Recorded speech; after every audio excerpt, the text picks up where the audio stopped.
તમને એને માટે જ તો બોલાયા અમે. તો દેખો આ રહ્યું પિત્તાશય, એની પથરી આ દેખો આવી 2-3 છે, 3 છે આની અંદર છે,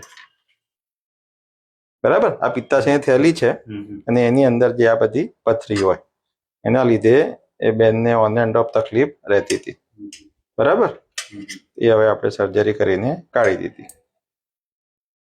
કોઈ ચેકો બેકો છે નહીં, દૂરબીનથી જ ઓપરેશન કર્યું છે. આ સાંજથી હરતા ફરતા થઈ જશે, બરાબર. આપણે આ જે બી કાઢીએ ને બાયોપ્સી માટે એને મોકલી દેવાનું. લાગે બધું નોર્મલ જ છે પણ આપણી બોડીમાંથી કાઢી હોય બીજી કોઈ તકલીફ છે કે નહીં આપણને એમાં આઈડિયા આવી જાય. કોઈ તકલીફ હોય શું છે. હા, બાયોપ્સીમાં ઘણી વાર કેવું હોય જે આપણને કોઈ એવી દેખાતી ના હોય એ ટાઈપની કોઈ ગાંઠ હોય તો એ નજરમાં આવી જાય. કેમ કે આ અંગ આપણે શરીરમાંથી કાઢી દીધું પણ આપણે ક્યારેક ફ્યુચરમાં બી ભાઈ શું કાઢ્યું હતું એનો બાયોપ્સી રિપોર્ટ શું હતો તો આપણને ખબર પડી. બસ એ વિસ્તાર છે. એ છે, બરાબર.